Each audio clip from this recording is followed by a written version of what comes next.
जय हिंद साथियों, जय हिंद विद्यार्थियों। मैं मनीषा शर्मा। मेरे चैनल का नाम है study IQ 140 with Manisha Sharma. पिछली क्लास में हमने पुनर्जागरण में मूर्तिकला देख लिया था। मेरी तबीयत खराब होने की वजह से काफी क्लास का गैप हो गया था। आज भी थोड़ी हल्की सी तबीयत खराब है, बट लेकिन आज हम ये टॉपिक पूरा कंप्लीट कर लेंगे। पिछली क्लास में हमने मूर्तिकला देख लिया था। आज की क्लास में हम देखेंगे स्थापत्य कला। हम देखेंगे स्थापत्य कला। स्थापत्य कला में क्या परिवर्तन आया, क्या प्रभाव हुआ है, वो हम सब देखेंगे। पिछली क्लास में हमने मूर्ति कला देख लिए थे, प्रमुख चित्रकार देख लिए थे। आई होप आपको मेरी क्लास अच्छी लग रही होगी। तो प्लीज साथियों, आप वो लाइक कीजिए, सब्सक्राइब कीजिए और शेयर भी कीजिए, ताकि मुझे आप लोगों के द्वारा ही मोटिवेशन मिलेगा, ताकि मैं अपना बेहतर देने का प्रयास करती रहूं।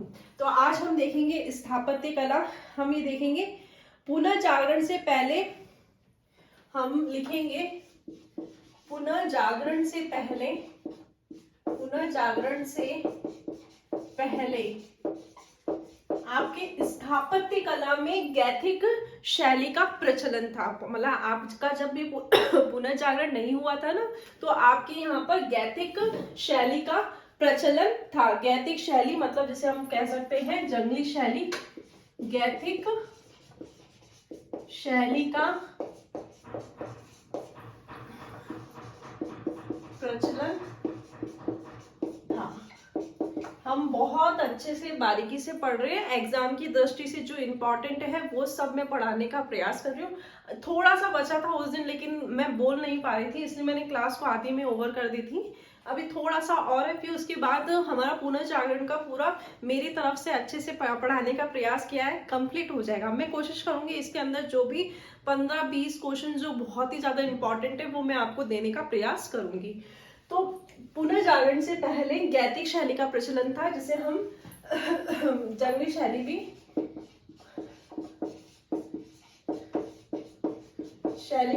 कह सकते हैं। गैथिक शैली का प्रचलन था पुनर्जागरण के बाद। जागरण के बाद पहले आपका गैथिक शैली का प्रयोग में लिया जाता था, लेकिन पुनर्जागरण के बाद आपके बैरिक शैली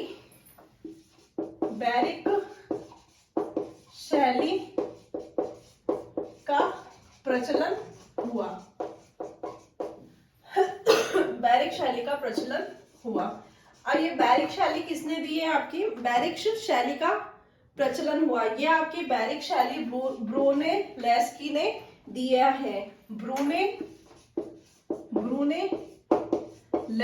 ने बैरिक ब से ब्रूनेलेस्की ने दी।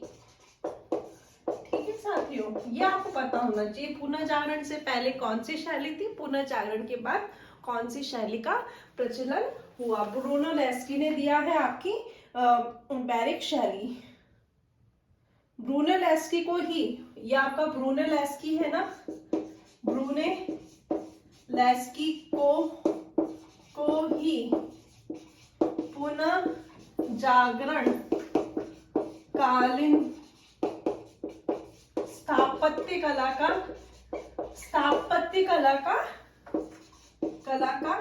जनक कहा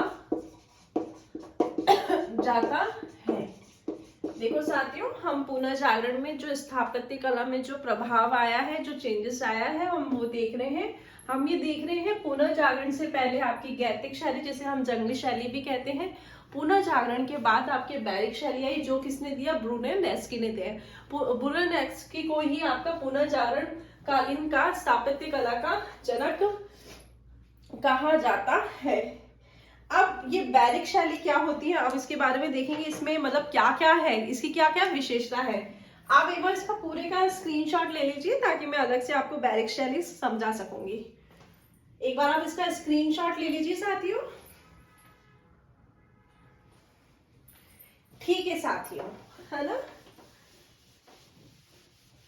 आज हम पुनर्जागरण फाइनली कंप्लीट कर देंगे, क्योंकि काफी लंबा खिंच गया है। इतना खींचना नहीं चाहिए, पहले टेक्निकल एरर की वजह से मेरी क्लासेस अपलोड नहीं हुई, फिर उसके बाद में बहुत लंबा बीमार हो गई और अभी भी थोड़ी सी हरारत सी है, लेकिन मेरा पूरा प्रयास रहेगा कि मैं आज पूरा इसको खत्म कर दूं। थोड़ा सा ये स्थापत्य कला है आपका, फिर संगीत कला है, फिर विज्ञान के क्षेत्र में क्या प्रभाव हुआ है, फिर पूरा खत्म हो जाएगा। तो अभी हम देखते हैं बैरिक शैली, इसकी क्या बैरिक शैली, इसकी क्या क्या विशेषता थी। पुनर्जागरण से पहले इसको हटा देते हैं। अब आपकी बैरिक शैली की बातें चल रही हैं तो वो पता होना चाहिए आपको। बैरिक शैली, इसके अंदर आपके साज सज्जा पे बल दिया है, मतलब इसके अंदर मतलब आपकी जो स्थापत्य कला है ज्यादा से ज्यादा अच्छी सुंदर दिखे तो इन्होंने किस पे बल दिया है, साज और सज्जा पे बल दिया है। पहले नहीं देते होंगे, इससे नहीं बिकती होगी। साज सज्जा पे बल दिया है। दूसरा, लकड़ी का प्रयोग हुआ है, लकड़ी का प्रयोग, लकड़ी का प्रयोग हुआ है साथियों, लकड़ी का प्रयोग। तीसरा है मेहराबो, मेहराबो नकाशी, मेहराबो नकाशी, गुंबद, मेहराबो नकाशी गुंबद और स्तंभ देखने को मिलता है, स्तंभ देखने को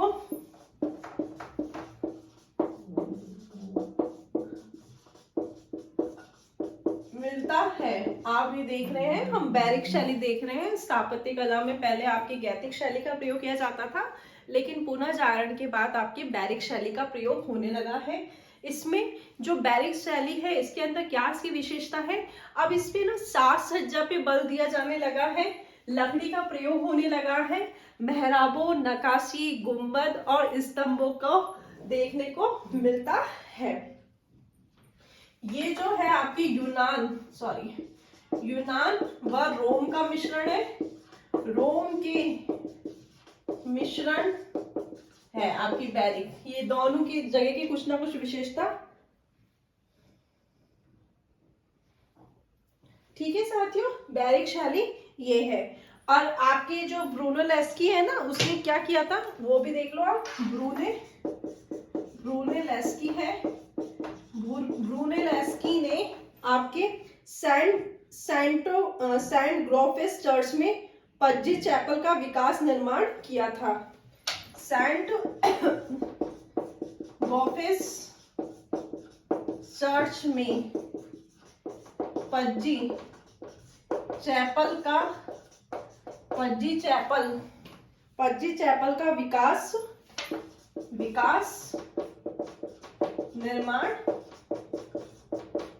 विकास निर्माण किया था। ये हमने स्थापत्य कला देखा, पहले आपकी गैथिक थी, अब आपकी बैरिक है। बैरिक में साज सज्जा, गुंबद, आपके स्तंभ और मेहराबों को देखने को मिलता है, लकड़ी का प्रयोग होने लगा है। और ये यूनान और रोम की मिश्रण शैली थी। आपकी ब्रूनोलेस्की है, ब्रूनोलेस्की ने सेंट गोफेस चर्च में पज्जी चैपल विकास निर्माण किया था। एक बार आप इसका पूरे का स्क्रीनशॉट ले लीजिए। फिर हम देखेंगे संगीत कला। संगीत कला देखेंगे हम, ठीक है साथियों, ये संगीत कला हम देखेंगे।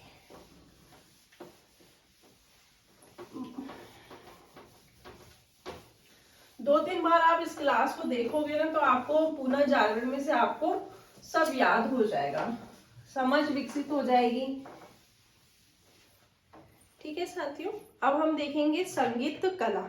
संगीत कला में सबसे कम प्रभाव देखने को मिलता है। संगीत कला है, संगीत कला में इसमें सबसे कम परिवर्तन हुए। संगीत कला में आपके सबसे कम परिवर्तन हुए। संगीत कला में सबसे कम परिवर्तन हुए हैं, कम परिवर्तन हुए हैं, ठीक है। अब हम हम देखेंगे संगीत कला में क्या क्या परिवर्तन हुए, वो हम देखते चलेंगे। इसी समय आपके ऑर्केस्ट्रा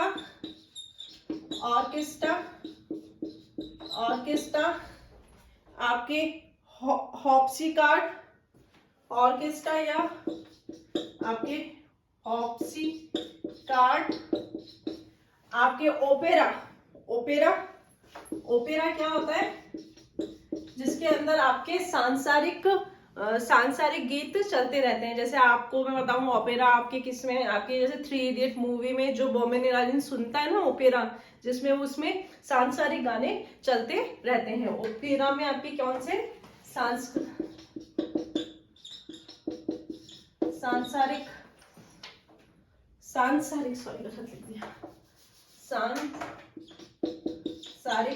गीत चलते रहते हैं, ओपेरा। ठीक है, आपके ओपेरा है, फिर है आपके ओरेटेरिया, अजीब और गरीब नाम है, ओरेटेरिया, इसमें आपके धार्मिक गीत, ये एक जैसा ही होता है, ओपेरा और आपके ओरेटेरिया एक जैसा होता है, इसमें सांसारिक गीत चलते रहते हैं, ओरेटेरिया में आपके धार्मिक गीत चलते रहते हैं, धार्मिक गीत। ठीक है साथियों, और फिर आपकी ये सब नवीन शैलियां अस्तित्व में आई। आप देख लोगे आपके संगीत में बहुत, पुनर्जागरण के बाद संगीत में बहुत कम परिवर्तन आया, लेकिन जो भी परिवर्तन आया वो हमें देखना जरूरी है। क्या क्या आया, आपके ऑर्केस्ट्रा, हॉप्सिकार्ड, आपके ओपेरा जिसमें सांसारिक गीत सुनते हैं, आपके ओरेटेरिया जिसमें धार्मिक गीत चलते हैं जो सुनते हैं। अब आपके रिबिक वाद्य यंत्र के स्थान पर आपके वायलिन का प्रयोग होने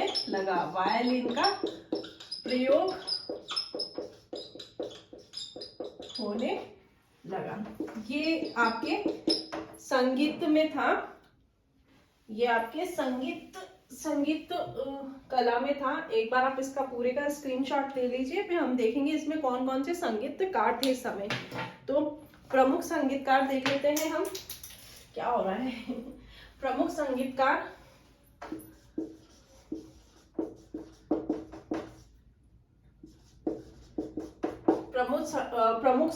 है आपके मिस्किन दास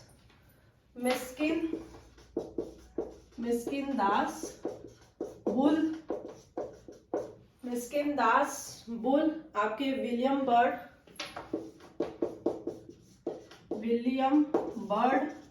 मिस्किन दास बुल, विलियम बर्ड, आपके पैलेस्ट्रिया, दूसरा है पैलेस्ट्रिया, ये आपके प्रमुख संगीतकार थे।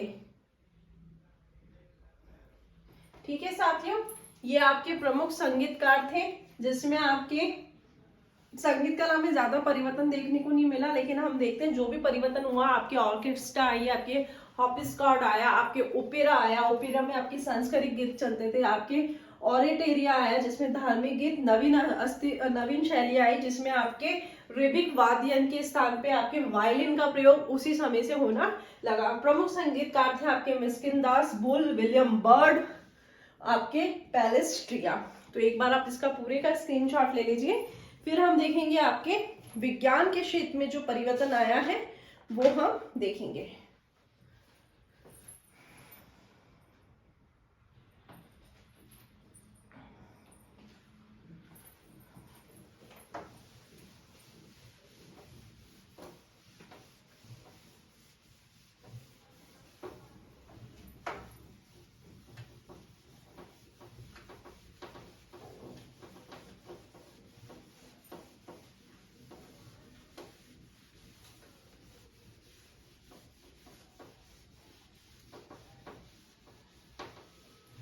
अब हम देखेंगे विज्ञान के क्षेत्र में क्या परिवर्तन आया। हम देखेंगे कि विज्ञान के क्षेत्र में सबसे ज्यादा जो आपके खगोल शास्त्र है उसमें हम देखने को मिलेगा कि जो परिवर्तन आए हैं। तो हम लिख लेंगे विज्ञान के क्षेत्र में परिवर्तन, विज्ञान के क्षेत्र में। ठीक है साथियों, विज्ञान के क्षेत्र में देखेंगे कि आपके खगोल विज्ञान में परिवर्तन आया है। इसमें खगोल विज्ञान में परिवर्तन आया है। खगोल विज्ञान में परिवर्तन देखने को मिलेगा। इसके अंदर आपका एक टॉलेमी है जिसने बोला है कि टॉलेमी का स्टेटमेंट था कि टॉलेमी का मानना ये था कि जो पृथ्वी है ना, पृथ्वी के चारों तरफ सारे ग्रह, जिसमें आपके सूर्य भी चारों तरफ चक्कर लगाता है। इसके अंदर जो पुनर्जागरण से पहले आपका ये टॉलेमी था, टॉलेमी ने कहा जिसने भू केंद्रीय सिद्धांत दिया था, भू केंद्रीय सिद्धांत दिया था। इसने कहा कि टॉलेमी ने कहा पृथ्वी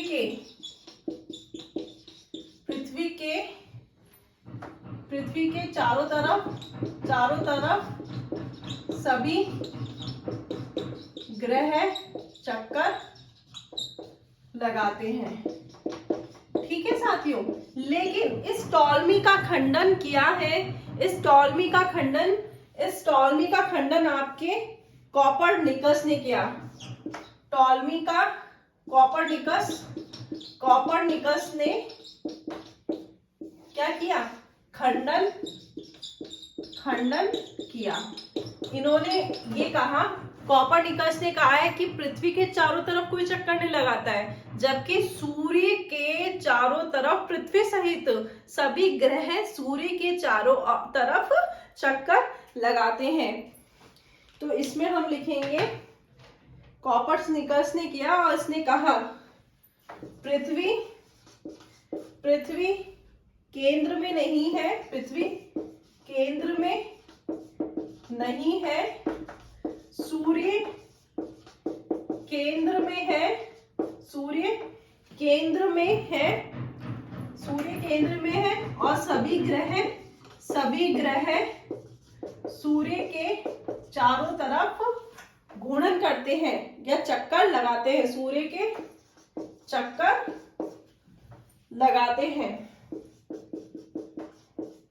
देखो, पुनर्जागरण में जो विज्ञान के क्षेत्र में परिवर्तन आया, आप देखना अभी जब इसकी बात नहीं मानेंगे, इसके विचारों को नहीं मानेंगे तो आपके जो भ्रूणों को जिंदा जला दिया जाएगा। अभी देखेंगे कैसे कैसे परिवर्तन आया है। आपके विज्ञान के क्षेत्र में जो परिवर्तन आया है वो आपके खगोल विज्ञान में परिवर्तन आया है। जो आपके टॉलेमी थे, उन्होंने भू केंद्रीय सिद्धांत दिया था। उनका मानना था कि पृथ्वी केंद्र में है और पृथ्वी के चारों तरफ सभी ग्रह चक्कर लगाते हैं, लेकिन इसका खंडन आपके कोपरनिकस ने कहा है। कोपरनिकस ने खंडन किया है। उन्होंने कहा है पृथ्वी केंद्र में नहीं है, सूर्य केंद्र है और सूर्य के चारों तरफ चक्कर सभी ग्रह लगाते हैं। ये आपके कोपरनिकस ने खंडन किया। कोपरनिकस की बुक है, इनकी बुक है ऑन द रिवॉल्यूशंस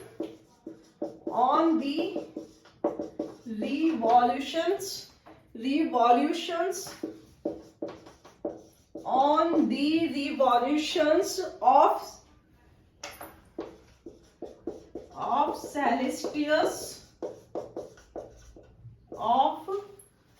आपकी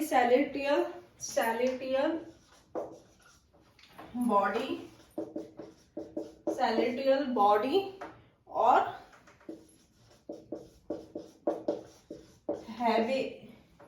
हेवेनियन बॉडी। ये कोपरनिकस की बुक है, बहुत ही बड़ी बुक है ना। तो इनकी बुक है on the revolutions of celestial body और हेवेनियन बॉडी। देखो, टॉलेमी का खंडन आपकी कोपरनिकस ने किया, ये ध्यान रखना। कोपरनिकस ने कहा कि भाई पृथ्वी केंद्र में नहीं है, सूर्य केंद्र में है और सूर्य के सूर्य केंद्र में होने की वजह से सूर्य के चारों तरफ सभी ग्रह चक्कर लगाते हैं। उसकी बुक है on the revolutions of celestial body और हेवेनियर बॉडी, इनकी बुक का नाम है। ठीक है, अब ये भाई कॉपरनिकस ने तो कह दिया, लेकिन कॉपरनिकस का समर्थन करेगा, आप देखना, आप कॉपरनिकस का समर्थन करेगा, ये आप एक बार इसका स्क्रीनशॉट ले लीजिए।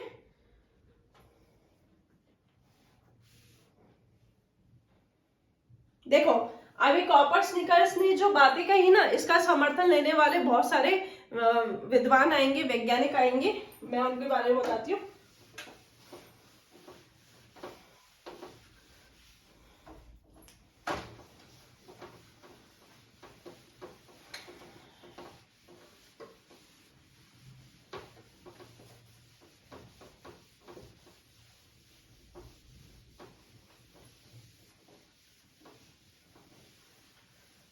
ठीक है साथियों, आपकी कॉपरनिकस ने तो ये थ्योरी दे दी, आपके सूर्य केंद्र में है, पृथ्वी केंद्र में नहीं है, सूर्य के चारों तरफ सभी ग्रह चक्कर लगाते हैं। ये आपके कॉपरनिकस। ठीक है, अब इसका समर्थन देने वाले आएंगे, समर्थन देने में आएंगे, सबसे पहले आएंगे आपके ब्रूनो का नाम आएगा। किसने समर्थन दिया? ब्रूनो ने कॉपरनिकस का समर्थन किया, कॉपरनिकस का समर्थन किया, और इसने समर्थन किया ना तो इसी को जिंदा जला दिया। इसने टॉलमी के सिद्धांत का खंडन किया, इसने आपके कॉपरनिकस के सिद्धांत का समर्थन किया, तो इसे जिंदा जला दिया गया। ब्रूनो का समर्थन किया और जिंदा जला दिया गया। ठीक है साथियों, और किसने समर्थन किया? आपके फिर आएगा केपलर, दूसरा नाम आएगा आपके केपलर, दूसरा नाम है आपके केपलर। केपलर ने कॉस्मोग्राफी व ग्रहों की गति का नियम देकर प्रमाणित कर दिया कि आपके केपलर ने भी आपके कॉपरनिकस का समर्थन किया, और इन्होंने आपके ग्रहों की गति का नियम देकर ये प्रमाणित कर दिया कि सूर्य केंद्र में है और ग्रह जितने भी हैं वो सूर्य के चारों तरफ चक्कर लगाते हैं। केपलर ने कॉस्मोग्राफी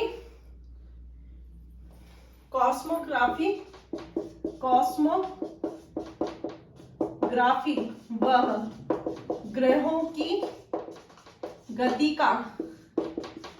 का सिद्धांत देकर प्रमाणित कर दिया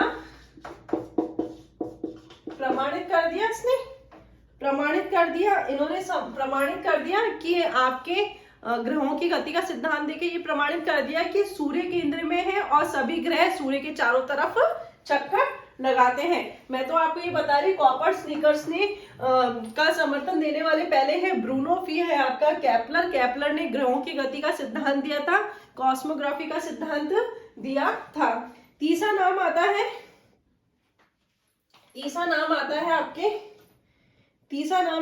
आपके गैलीलियो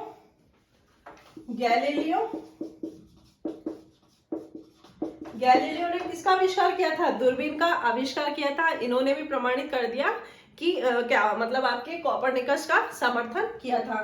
गैलीलियो ने दूरबीन का आविष्कार किया था, दूरबीन से हम देख सकते हैं, दूरबीन का आविष्कार किया। तीसरा फिर किसका नाम आता है? आपके न्यूटन का। फिर न्यूटन ने भी समर्थन किया, न्यूटन ने गति व बल का नियम दिया।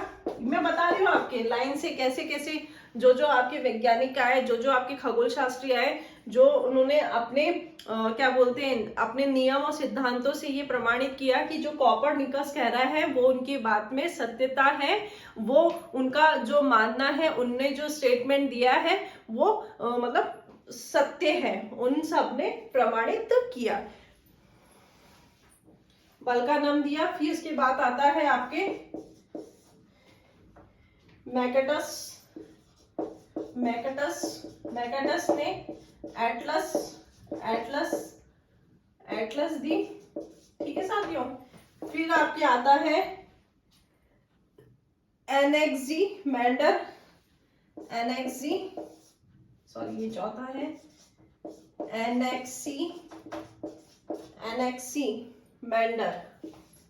एनेक्सीमेंडर ने मानचित्र बनाया, सर्वप्रथम मानचित्र बनाया, ये इन्होंने बताया।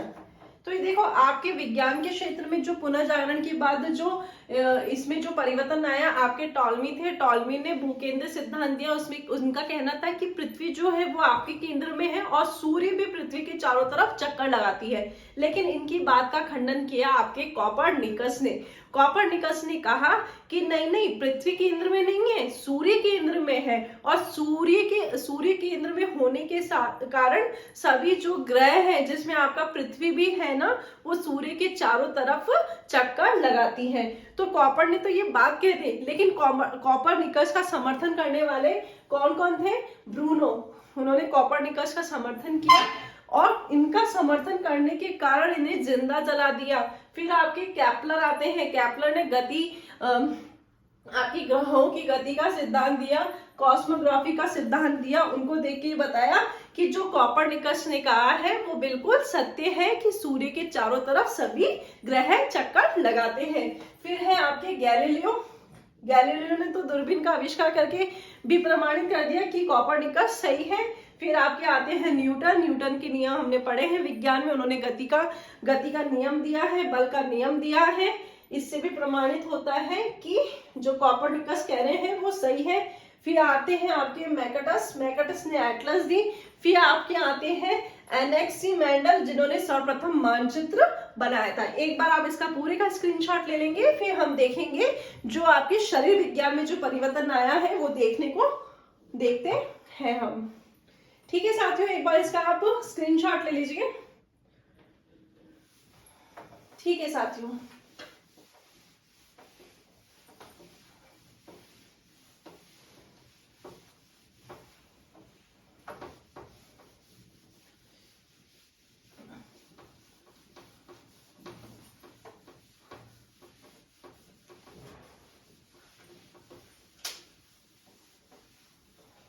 इसके बाद है आपका शरीर विज्ञान। शरीर विज्ञान में क्या परिवर्तन आया है वो भी हम देख लेंगे। शरीर विज्ञान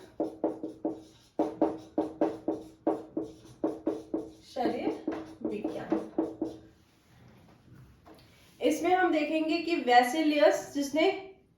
वैसिलियस नाम एक व्यक्ति है आपके वैज्ञानिक, वैसिलियस ने मानव शरीर की बनावट का विश्लेषण किया था। वैसिलियस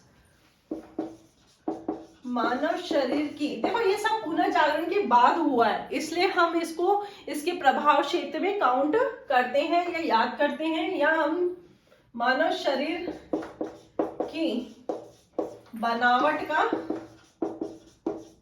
विश्लेषण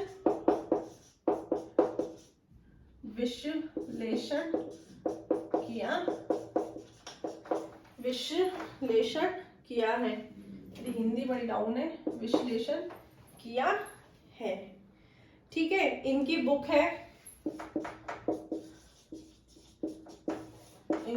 है आपकी seventh book structure of human body. Seven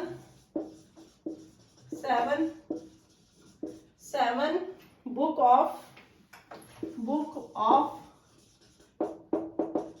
structure of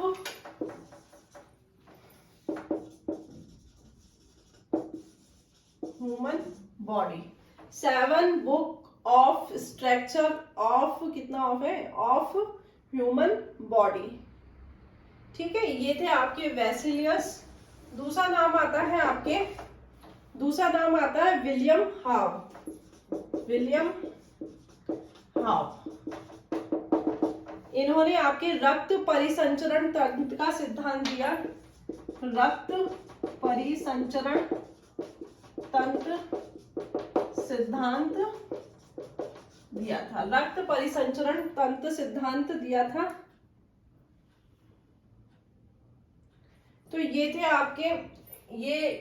थे आपके शरीर विज्ञान। ये इसमें आपको विज्ञान के क्षेत्र में यही मिलेगा। इसी के साथ हमारा पुनर्जागरण का जो टॉपिक है वो समाप्त होता है। साथियों, उम्मीद करती हूँ कि आपको मेरे द्वारा पुनर्जागरण का टॉपिक समझ में आया होगा, और मेरा प्रयास ये रहेगा कि पुनर्जागरण के जो इम्पोर्टेंट क्वेश्चंस है उसके बारे में मैं आपको वो क्वेश्चंस भी मैं आपको दे सकूँ। और आज ही पुनर्जागरण का टॉपिक खत्म हो गया है। कल से हम नया टॉपिक देखेंगे, और आप मेरे साथ जुड़े रहिए और मेरे चैनल को सब्सक्राइब कीजिए, शेयर कीजिए, लाइक कीजिए, क्योंकि जितने ज़्यादा लोग मेरे से जुड़े रहेंगे उतना मुझे मोटिवेशन मिलेगा। मुझे ये लगेगा कि इतिहास के स्टूडेंट, इतिहास के विद्यार्थी साथी मेरे साथ जुड़े हुए हैं, और शायद मैं बहुत अच्छा प्रयास कर रही हूँ, अपने द्वारा अच्छे से समझाने का प्रयास कर रही हूँ। उम्मीद ये है कि आपको मेरे द्वारा जो पढ़ाया जा रहा है वो समझ में आ रहा है। और साथियों, आप भी अपनी तरफ से किताबों को भी देखते चलिए और पढ़ते जाइए अच्छे से, और अपना ध्यान रखिए, क्योंकि सर्दी बहुत हो रही है। तो सर्दी होने की वजह से अभी मौसम चेंज होता है, मौसम ज़्यादा सर्दी होती तो सर्दी, खांसी, जुकाम सभी चीज़ चली हुई रहती है। तो आप भी अपना ध्यान रखिए। जय हिंद साथियों, जय हिंद विद्यार्थियों, धन्यवाद।